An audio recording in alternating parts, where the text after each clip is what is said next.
na trash talk ka, bawian mo nga. Tsaka may sinabi siya sa sa crowd natin, sa mga manonood. Bawian mo.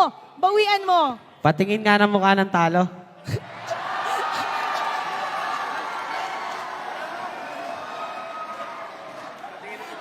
Ay, gusto namin makita. I-zoom.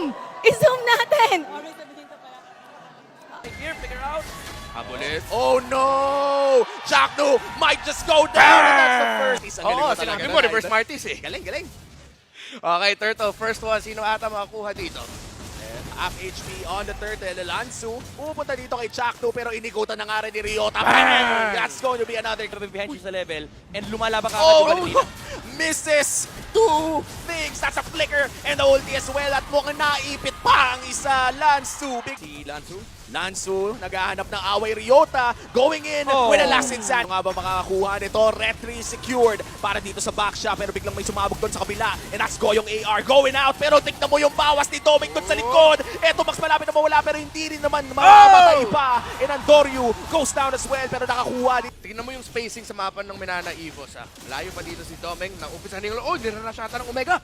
Chakno looking for the set. Nakahanap ng isa pero mukhang may babagsak agad. Wala na agad si Lansu at kalahati ng aboy ng Lord. But Bruce with the ultimate as well at nauubos na ata ang barangay. Kelra is down at si Chakno ngayon nagse-stretching ulit. Di tatama. Lord Pit. Malapit na rin mawala ang Firaga armor dito ni Ryota. It is a 3v3. Papasok sa isa. And here comes the Blazing Duet once again. Doming AR. Medyo charity na... Ay, grabe! Kelra might be in trouble pero hindi pa naman siya namamatay. And that's Doming AR. Gone already. Malaki to para sa barangay pero si Boyet ngayon ay sumusubod na rin. Here comes the last insanity. Pinasabog na nga ni Ryota ang marami. At yan na nga, tatlo na ang nawala sa Minana at mamanahin nata nila ang kamatayan mula sa barangay dahil si Boyet AR na lang ang pinagtitripan ng dalawa. Pinag-usapan nga lang natin, Boyet kumakapit, hinahabol. Brusco nahulin ng Omega. Boyet na lang naiwan. Tatlo laban sa isa. Kumakapit, Naku, malala.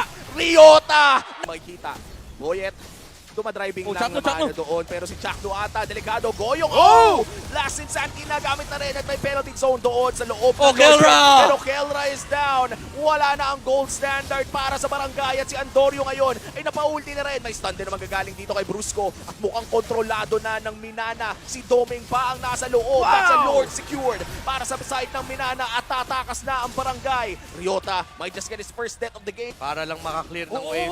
Doming! Naku! Verify. Si Doming naman ata ang gusto. Kaya na-offlane ni Kera na ng Mamba. Pero may gante si Brusco at si Kela ngayon ay nag-dash. Pero ngayon si Goyong, saktong depensa lamang. Last insanity na gamit Antonio with a Razor Slap. Sumabog ng sabay-sabay. Yung mga immortality ay nawala na rin at si Antonio ngayon ay tumatangke. Pero sapat si Goyong. Sapat ang damage. At kailangan niyang tumakas, may immortality pa siya. At ayan na nga, mapapop na rin. Lanso AR, naghahanap pa rin sila ng angulo para matapos pero hindi Boyet nila sa labas. matapos to. Ayaw pa umalis dito ng barangay Omega. Minana Evos kumakapit pa sila para sa depensa. Goyong AR, looking for the big ultimate. Kaya naabot niya ng Tyrant Strike Flicker yung Claude. What a play by the Mama. Ito naman! Chakno with the setup at Chakno! tatapusin na nila anong hindi pa tapos. Si Lanzo naman ata makakapasok mo na ng penalty Kelra zone pero babagsak na rin siya. That's one kill for Kelra. At 3v5 scenario makikita natin dito sa loob ng base ng Minana Evos. Tatapusin na ba dito ng Omega? Malayo pa ang Lord. Si direct Boyet ay kailangan na mag-back. Si Doming, delikado dito pero BM ay papabalik. Claude, It is Claude. a 5v3. Makaka-clear ba dito? Yung Claude natin.